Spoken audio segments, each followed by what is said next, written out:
Luego de la toma del Morro en la batalla de Arica, el 7 de junio de 1880, se dan por perdidos los territorios del sur. El 28 de junio del mismo año, el dictador Nicolás de Piérola declara la ciudad de Lima en pie de defensa militar.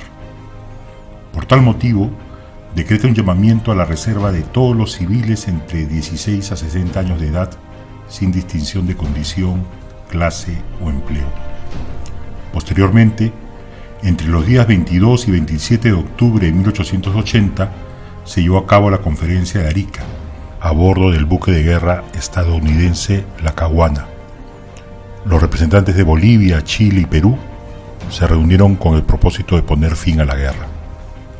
Sin embargo, las negociaciones fracasaron. Chile exigió para una paz duradera la posesión de Antofagasta y Tarapacá, compensaciones en dinero, la devolución del transporte Rímac, la desmilitarización de Arica y la anulación del tratado secreto. Los aliados, Perú y Bolivia, se negaron a aceptar. Ante dicha negativa, el gobierno chileno decidió continuar con el conflicto, esta vez llevando la guerra hacia la capital, Lima.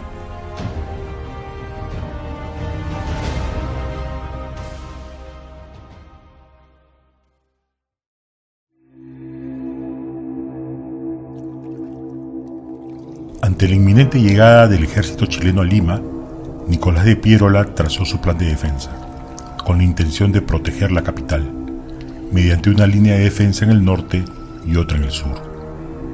Por tal motivo, designó a Andrés Avelino Cáceres como comandante general de una división acantonada en Huaral, la cual debía encargarse de impedir el desembarco del ejército chileno en la bahía de Ancón. Cáceres, al estar convencido que el ataque vendría por el sur, debido a que la escuadra chilena no podría apoyar un avance en caso se diera por el norte, decide indicarle lo siguiente. Me permití insinuar al señor de Piérola la necesidad de preparar la defensa por el lado sur de Lima, solicitándole poner a mis órdenes la fuerza de ese sector, a las que agregaría las de la división cuyo mando acababa de confiarme. Con esas tropas, juzgaba yo poder contener dilatoriamente al enemigo, a fin de retrasar su avance, mientras el grueso del ejército marchaba a su encuentro, o se preparaba en debida forma la defensa. Pero el dictador díjome entonces que había dispuesto lo conveniente para tal objeto, y nombrado al coronel Sevilla para vigilar la zona sur. Y concluyó diciéndome: por lo demás, coronel, tengo mi plan ya trazado.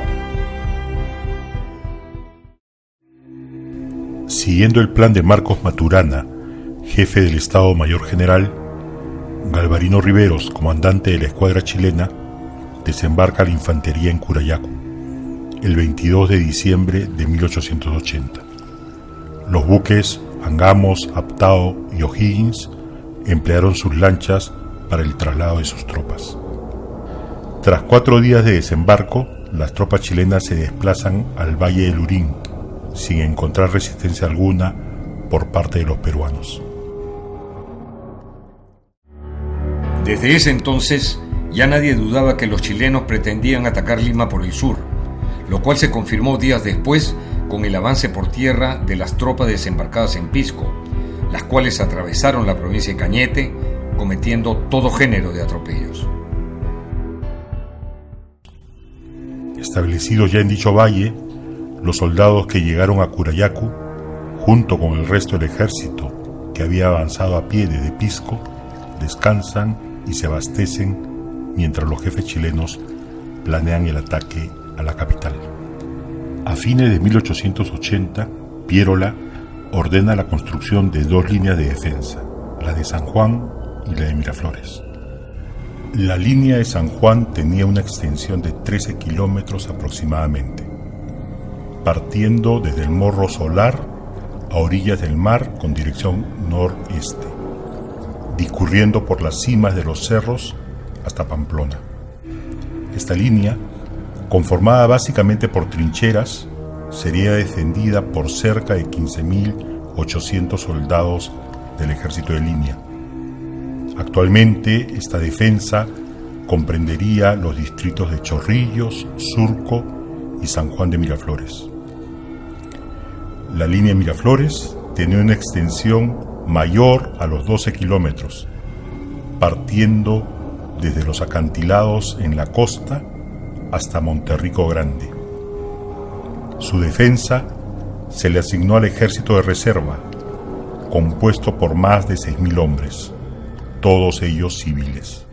Dicha línea comprendería hoy los distritos de Miraflores, Surquillo, San Borja, La Molina y Ate. Para el momento de la batalla, el 15 de enero de 1881, a los 6.000 efectivos del ejército de reserva se suman 8.300 soldados remanentes de la batalla de San Juan, dando un total de 14.300 efectivos. La idea del dictador fue construir 10 reductos, con una distancia de 800 a 1.000 metros entre uno y otro. Para ello, Pierola quiso aplicar el sistema de línea con intervalos de Roñat, el cual, lamentablemente, no era el indicado para su plan de defensa. Este sistema de línea con intervalos tenía por objetivo fortificar el campo de batalla en un lapso de 24 horas.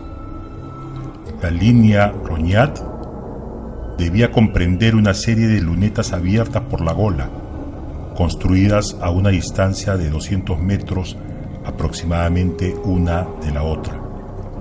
Los intervalos están protegidos por tenazas muy abiertas, trazadas algo a retaguardia de las obras, dejando un espacio libre de 10 metros para que los defensores puedan, si se requiere el caso, salir al ataque.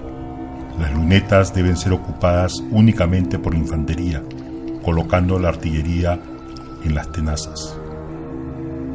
Veamos a continuación cómo se interpretó el pensamiento de Roñat en los mal llamados reductos número 1 y número 2. Partiendo del acantilado se construyó delante del pueblo de Miraflores la primera luneta, erróneamente llamada reducto número 1. La segunda, denominada reducto número 2, a 800 metros de distancia aproximadamente, cubría el camino y la vía férrea. Tomando en cuenta que la línea con intervalos de Roñat tenía una separación de 200 metros entre luneta y luneta, se puede entender la ineficacia del sistema interpretado por Pierola, ya que la separación de los mal llamados reductos propuestos por él era entre 800 a 1.000 metros cada uno. Para la construcción de dichas lunetas, la línea con intervalos de Roñat indicaba construir un simple parapeto de 1 metro de altura y 60 centímetros de espesor. El grave error de Pierola fue su idea de fortificación. Él ordenó construir un parapeto de 2 metros de altura y 5 metros de espesor, seguido de un foso de 7 metros de ancho y 2,5 metros de profundidad. Esto demuestra por qué muchas de las obras no fueron terminadas a tiempo y otras ni siquiera se realizaron. Daniel de los Heros, en su testimonio publicado en el diario El Comercio, realizó un análisis de dicho error y lo describe de la siguiente manera. Los reductos no merecían llamarse tales. Eran apenas comienzo de fortificación pasajera, construida sin sujeción a las reglas del arte. Un cuadrilátero estrecho, mal encuadrado en el horizonte, porque para nada se tuvo en cuenta la forma del terreno, ni la sensible inclinación de éste hacia la zona de maniobras del enemigo. Una estacada cerrando el recinto de la plaza, un foso inconcluso sin agua en el exterior, y por último, ese mismo recinto completamente a retaguardia, pues nunca llegó a gola o remate de esta clase de obras. Tal era lo que enfáticamente se llamó reducto y con cuyo nombre pasará a la historia si no hay quien desvanezca el error. A finales de diciembre se moviliza la reserva hacia Miraflores para instalarse en sus respectivas posiciones, como lo hace ver Ramón Ribeiro, jefe del batallón número 4 en el reducto número 2. El 25 de diciembre, el ejército de reserva abandonó Lima para ocupar sus posiciones en Miraflores. Nos instalamos en el segundo reducto. Nuestra operación fue despejar el campo situado en nuestra línea de combate. Un bosquecito de olivos situado a unos cuantos metros delante del reducto, lo derribamos por completo. En esta operación tomamos parte todos, inclusive yo, para darle ejemplo a los demás. Además de los ceros respecto a esta posición defensiva, nos cuenta también que se pagó mano de obra asiática. Sin embargo, como el pago solo alcanzó para 2 o 3 días de trabajo, el propio batallón número 4 tuvo que hacerse cargo de las obras, quedando inconclusas para el momento en que se da la batalla. Finalmente, Cáceres, al referirse a los mal llamados reductos, indica lo siguiente. Eran los tales reductos simples obras de tierra, unos con parapetos de sacos terreros y otros solamente de tierra apisonada, en los cuales se habían montado algunas piezas de artillería, pero la mayor parte de ellos quedaron inconclusos por la premura del tiempo. Piérola, como parte de la organización de la defensa de Lima, además de los supuestos reductos, dirigió sus esfuerzos defensivos en la instalación de baterías en los cerros cercanos a la ciudad para protegerla. Por tal motivo, estas se colocaron en San Bartolomé, Vázquez, El Pino y San Cristóbal, siendo esta última bautizada como Ciudadela Piérola. Lamentablemente, la cercanía entre las tropas peruanas y chilenas al momento de la batalla no permitió que dichas baterías entraran en acción por el riesgo de afectar a los peruanos. Esto demuestra la mala organización de la defensa de Lima, dejando prácticamente las baterías inútiles. Asimismo, en la línea de defensa de Miraflores se instaló a 400 metros a retaguardia del reducto número 1, sobre una prominencia y pegado al acantilado, la batería Alfonso Ugarte. Esta batería, con una dotación de 180 efectivos, constaba de 4 piezas pesadas, cuyo principal objetivo era rechazar los ataques de la escuadra chilena. Mientras las tropas acantonadas en Miraflores continuaban con los apurados preparativos para la defensa, el 13 de enero desde tempranas horas de la mañana se daba inicio a la batalla de San Juan. El siguiente testimonio fue recopilado por De los Heros. Entre esas faenas, un servicio militar bastante riguroso y la confección de nuestro rancho a mañana y tarde, nos sorprendió la aurora del 13 de enero. El continuo tronar del cañón, las descargas de fusilería, tan nutridas que semejaban el redoble de 1000 tambores oídos a la distancia, hízonos pensar que sobre un campo de batalla más allá de nosotros se jugaban los futuros destinos del Perú. Después de la batalla de San Juan y enceguecido por su victoria, el ejército chileno se entregó a la borrachera y el desbande, incendiando los pueblos de Chorrillos y Barranco. Otro testimonio publicado por él narró lo siguiente. La noche del 13 la pasamos contemplando el incendio de Chorrillos. Las rojizas llamas que devoraban la hermosa villa de verano crecían agitadas por la fresca brisa del mar. Parecía un bosque inmenso de lenguas de fuego, envueltas en columnas de humo negro y espeso. Flotaba sobre los cerrados de los silenciosos ranchos. El 14 le cupó la misma suerte al Barranco. Cáceres quiso aprovechar esta oportunidad planeando un sorpresivo ataque nocturno, asegurando un buen resultado. Sin embargo, este plan no podía ser llevado a cabo sin antes pasar por la autorización de Nicolás de Piérola. Inmediatamente me dirigí al general Silva y le propuse el proyecto que acababa de concebir, obteniendo su aprobación, pero agregando que no podía autorizarme para tal empresa sin el consentimiento del dictador. Llegado que hubo Piérola, a eso de las 10 de la noche, el general Silva puso en su conocimiento mi propósito, pidiéndole al mismo tiempo su aprobación y manifestándole la conveniencia de realizarlo. Pero el jefe supremo lo desechó diciéndole: el plan del coronel Cáceres encierra un sacrificio estéril e inútil, porque el ejército chileno se encuentra formado en los alrededores de Chorrillos, y los que saquean son unos cuantos. El dictador estaba mal informado en esos momentos, pues como se supo más tarde, mis presunciones eran fundadas, y era el grueso del ejército el que se había entregado aquella noche al más completo desenfreno. Desechado mi proyecto, comenzó el general Silva a dar cuenta al dictador de las ocurrencias del día y a exponerle las medidas que había tomado para la organización de la segunda línea de defensa, a fin de hacer frente a la nueva situación creada, así como los esfuerzos desplegados para reunir a los dispersos y concentrarlos cerca de los reductos. Si bien para el 14 de enero se propone un armisticio, el sentir de los defensores peruanos era de incertidumbre y tensión, como lo demuestran sus testimonios.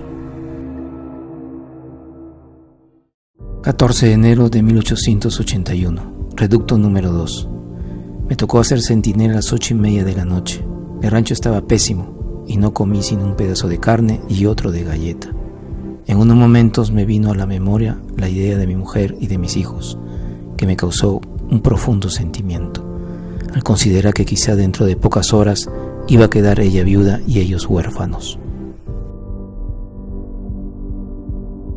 Mi querida Adela, hemos amanecido sin novedad. Ayer han estado, según parece, en no sé qué tratos con los parlamentarios chilenos. Hasta anoche, a más de las 11, estuvo funcionando el tren para Chorrillos, supongo que en servicio para las conferencias. El cojo Harrison, aun cuando quedó en volver anoche, no ha regresado hasta ahora, que son las 6:30 de la mañana. Lo espero hoy trayéndome noticias tuyas. Dios quiera que todos allá estén buenos también. Es el ayudante del coronel González, quien será el portador. Tuyo, Narciso. 15 de enero de 1881, reducto número 2.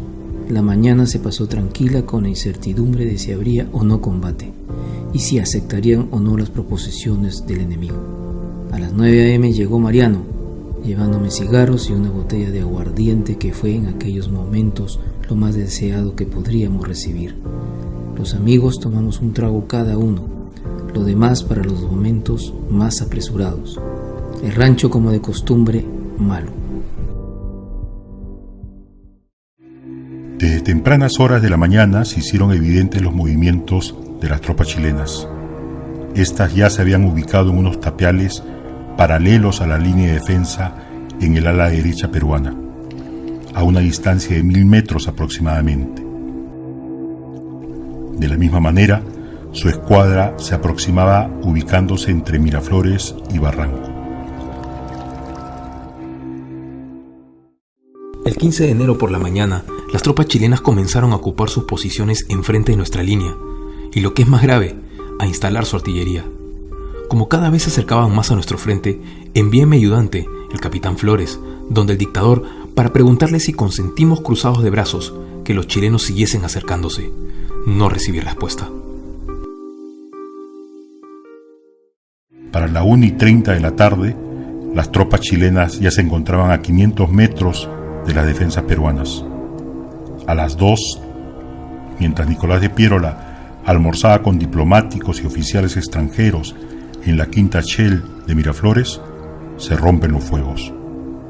Al percatarse esto, el dictador parte repentinamente a la hacienda Vázquez, ubicada en el lado opuesto de la línea de defensa. Al romperse los fuegos, yo acababa de quitarme la casaca y la espada para recostarme en el interior del rancho, que en el mismo reducto tenía el sargento don Elías Mujica, quien después fue un gran ministro de guerra. Yo hacía 2 noches que no dormía y estaba rendido. No fui a acostarme a mi tienda de campaña, porque esa misma mañana había llamado a mi ordenanza para que llevase a Lima todo el equipaje y desarmase mi carpa. Tan persuadido estaba de que ese mismo día, ya fuese por arreglos de paz o por un gran combate, quedaría todo terminado. Rotos los fuegos, me situé en el medio del reducto, teniendo a mi lado a mi ayudante y a mi corneta de órdenes.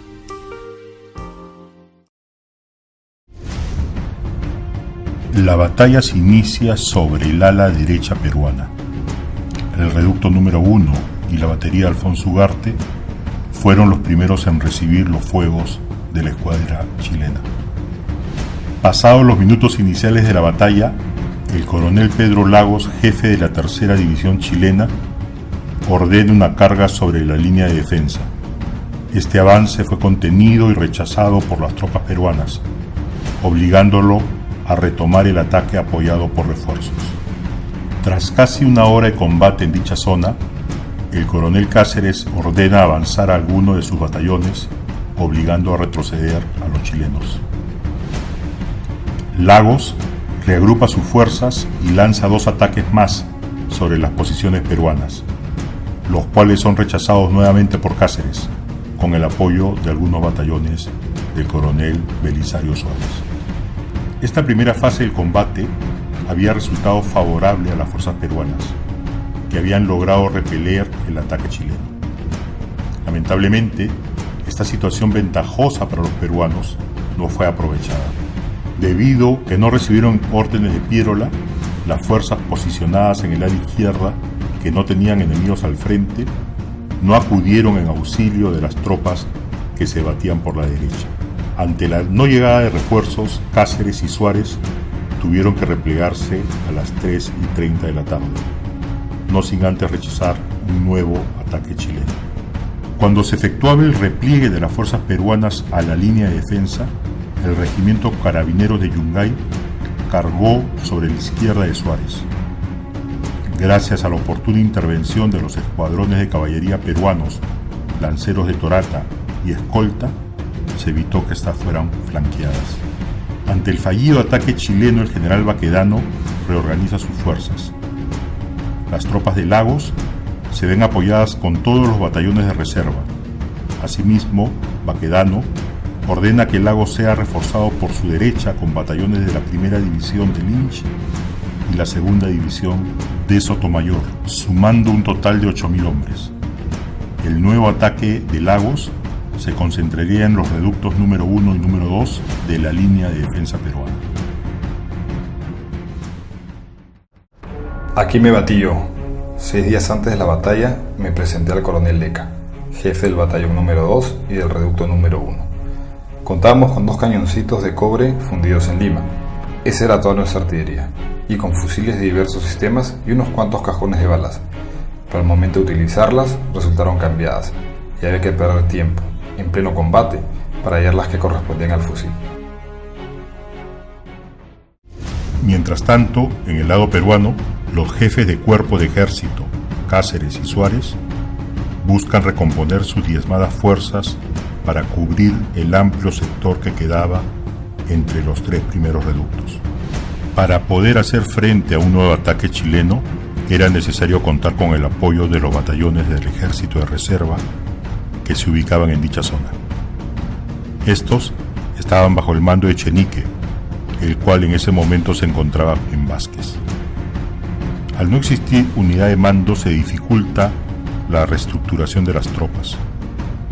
Es en ese momento que Cáceres toma la iniciativa para recomponer la resistencia del ala derecha y gracias a la comprensión que tuvo con el jefe del primer cuerpo de ejército de reserva, coronel Correy Santiago, se logró reorganizar la defensa.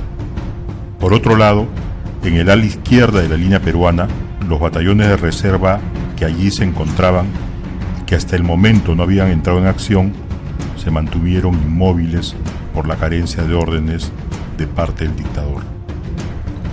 Reorganizado el ejército chileno y contando con mayor cantidad de efectivos, decide lanzar un nuevo ataque, haciendo retroceder a las fuerzas peruanas que se encontraban en la primera línea de tapias que habían recuperado.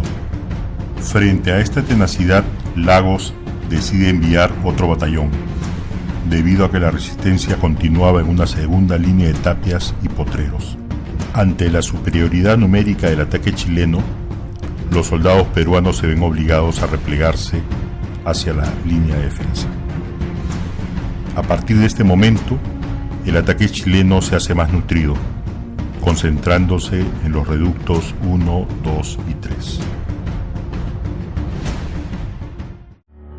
Quebrantada la resistencia y abrumados por el fuego del enemigo, Ya no fue posible contener la dispersión de las diezmadas tropas, y solo, con la pierna atravesada por el balazo recibido y mi caballo también herido, hube de abandonar el campo. Pero antes quise enterarme del porqué de la estaticidad de mis compañeros, los comandantes generales, y elegí para retirarme la línea sobre la cual hallábanse asentados sus cuerpos del ejército. Llegué al reducto que obedecía al coronel de la colina, precisamente en el momento en que éste recibió un balazo mortal, mientras otro tiro destrozaba en mis manos el anteojo con el que observaba el campo. Indignado por la inexplicable actitud de los comandantes generales, no pude menos de increparles ásperamente de espectadores impasibles del desastre de mis tropas. Disculpáronse diciéndome que no habían podido proceder de otra manera, debido a las terminantes órdenes del jefe supremo de permanecer en sus puestos. A las 4:30 de la tarde, en el reducto número 2, las tropas chilenas son rechazadas por el batallón número 4 al mando de Ramón Ribeiro. A las 5 de la tarde, la falta de municiones, así como el empuje de las tropas chilenas, hacen que los restos del ejército de línea peruano empiecen a retirarse, quedando escasos batallones de reserva que defendían las posiciones. Entre tanto, las tropas de Lynch rompen la defensa entre el reducto 4 y 5. De Los Heros nos narra los últimos pasajes del reducto número 5. El comandante Carvajal, en ausencia del primer jefe, dio la orden de retirarse a la izquierda.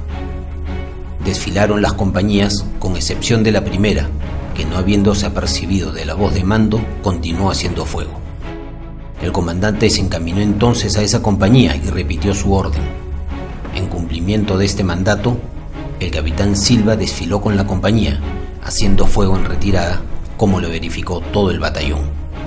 Así terminó, para el número 8 de la reserva, aquella horrible hecatombe, en la que 100 o más abnegados ciudadanos pagaron con su vida el obligado tributo a la República.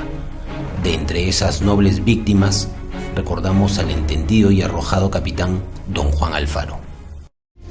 El escritor peruano Luis Alay Zapasoldán también nos cuenta un testimonio sobre el reducto número 5. Manuel Castañeda, un pobre zambo viejo y casi ciego, que abandonando la casa en que vivía y a sus numerosos hijos, presentóse la víspera en el campamento, con una carabina fósil al hombro. El jefe del batallón lo recibió extrañado, diciéndole: «Usted aquí no sirve para nada, ni para mirar el combate, porque no ve». «Para algo serviré, mi capitán», contestó el zambo, «porque estoy resuelto». Al final de la acción, cuando ya no era posible seguir defendiendo el reducto, el mismo capitán ordenó a los sobrevivientes replegarse al vecino, pero antes había que destruir el polvorín de la calera, para que no cayese en manos enemigas. «¿Quién quiere sacrificarse por la patria?», gritó a sus hombres el capitán, y un anciano miope y de andar vacilante, saliendo de la línea, contestó: «Yo, mi capitán». Minutos después, arrastrándose como reptiles entre los matorrales para no ser vistos, desfilaban los combatientes al reducto próximo, cuando una terrible explosión atronó el espacio, proyectando una columna de humo y fuego sobre el cielo. Era el polvorín de la calera. El zambo Segatón había servido para algo. A la misma hora, la brigada Barceló lleva a cabo un nuevo ataque rompiendo la línea peruana entre los reductos 1 y 2.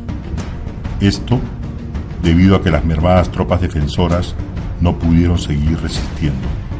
Ahora, el ataque chileno se concentraba hacia la batería Alfonso Ugarte y al pueblo de Miraflores, cercando el reducto número 1. El coronel Manuel Leca, jefe del batallón de reserva número 2, al verse rodeado, ordena la retirada hacia Lima. A las 5 de la tarde, y después de haber quemado el último saquete, recibí la orden de retirada, pues el señor coronel Rosagil, que con su batallón protegía nuestra batería, nos manifestó personalmente la derrota de nuestro ejército. Simultáneamente el reducto número 13 flanqueado por la izquierda, después que los chilenos tomaran posesión de la hacienda La Palma. Seguidamente, Habiendo penetrado en la línea de defensa entre los reductos número 1 y 2 a las 5:30 de la tarde, el coronel Ribeiro y los restos de su batallón emprenden la retirada. Para ese momento, los chilenos ya habían tomado la estación del tren y el pueblo de Miraflores. Los chilenos lograron romper nuestra línea y apoderarse del primer reducto. Desde allí rompieron el fuego contra nosotros. Nos vimos envueltos entre dos fuegos. A pesar de eso, resistimos un largo rato, y fue solo cuando ya era materialmente imposible sostenerse que ordené la retirada. Salimos del reducto en medio de una lluvia de balas, pero conservando el orden en nuestras filas. Nos atrincheramos en una tapia que había de retaguardia, y allí contuvimos un momento más a los chilenos. A la misma hora, y mientras el ala derecha peruana se batía tenazmente con las últimas fuerzas restantes, Piérola dio su primera y única orden antes de partir a la sierra a los batallones de la reserva y a las fuerzas de línea del ala izquierda que no habían combatido, que se retirasen y entreguen sus armas en el fuerte Santa Catalina y volviesen a sus casas.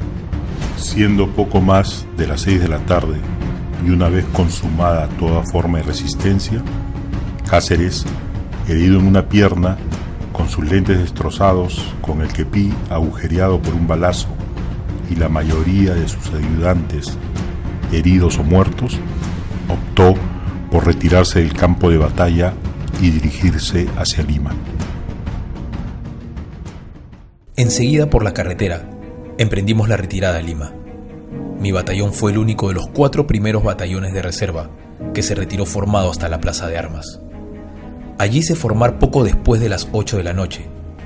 Éramos por todo 70 y tantos hombres, y un detalle importante, habíamos salvado la bandera. Formado mi batallón en la plaza, penetré a caballo en Palacio. Ambos patios estaban atestados de soldados y oficiales de todos los cuerpos. Subí al Ministerio de Guerra y al despacho presidencial. No había ya comando de ninguna clase. El desastre era completo. Volví entonces a montar a caballo y poniéndome frente a mi batallón, di orden de marchar. En las bocacalles había soldados de caballería que mandaba el comandante Barredo, que no dejaban salir a nadie. Se nos dio la voz de «¡Alto! Son los restos del batallón número 4 de reserva», dije yo entonces. «Paso libre esos valientes», contestó aquel jefe, saludándonos con su espada.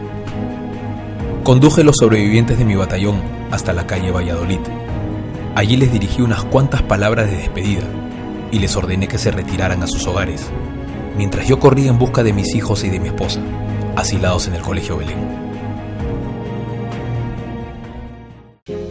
Por otro lado, el héroe de la doble ruptura del bloqueo de Arica, Manuel Villavicencio, quien estuvo a cargo de la ciudadela Piérola en el Cerro San Cristóbal, lamentó su nula participación durante la batalla de Miraflores. Estando terminadas las expresadas operaciones, se arrió el pabellón nacional con los honores de ordenanza. El dolor general se manifestaba en todos los semblantes en tan solemne y triste momento. Pocos instantes después se dio la orden de dispersión. Abandonamos la fortaleza con el sentimiento de no habernos tocado en suerte combatir y morir por la patria. Posteriormente, Pedro Silva, jefe del ejército de línea, quien fue herido durante la batalla, resaltó el desempeño y valentía de los batallones que participaron en el ala derecha de la defensa peruana. Faltaría también a mis deberes si no consignara en este oficio una palabra de aplauso justamente merecido para los batallones 2, 4, 6 y 8 del Ejército de Reserva, que con la serenidad de esforzados veteranos sostuvieron los reductos encomendados a su custodia, sin que los desalentara el terrible espectáculo de ver caer uno tras otro a sus abnegados compañeros de armas. La batalla de Miraflores contiene 3 aspectos importantes para analizar. En primer lugar, el plan de Nicolás de Piérola para implementar la defensa de Miraflores no fue el adecuado, debido a que aplicó erróneamente el sistema de línea con intervalos de Roñat.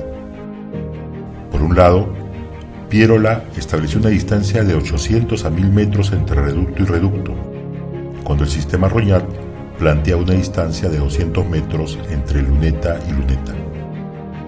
Por otro lado, la idea del dictador de construir reductos en vez de simples parapetos, como lo planteaba Roñat, trajo como consecuencia que muchas de estas obras no se terminen y que otras ni siquiera se construyesen.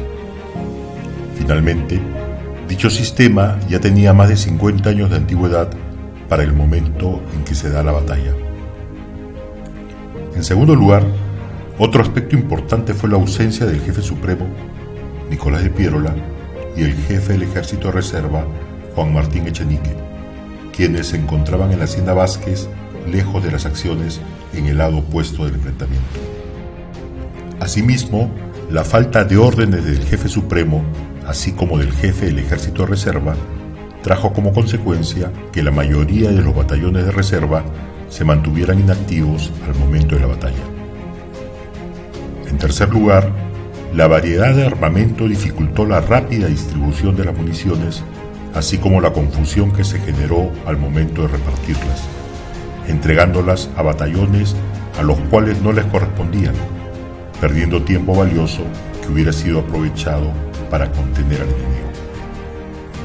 Sumado a eso, algunos de los fusiles que se usaron durante esta batalla ya eran obsoletos para la época. Tal es el caso del fusil Sistema Mini, el cual era de avancarga y tenía ya una antigüedad de más de 25 años. Luis Alay Zapasoldán, en su libro Historia y Romance del Viejo Miraflores, nos da su opinión con respecto a esta arma. No eran escasos los viejos fusiles Mini, de cargar por la boca y chimenea para el fulminante, rezagos de la batalla de La Palma, liberada en enero de 1855, aún de la del 15 de enero de 1881, porque ahí se peleóse hasta con largas y pesadas armas de museo. Así fue la batalla de Miraflores, una batalla en la que, pese a una lamentable serie de errores, se supo con valentía salvar el honor nacional.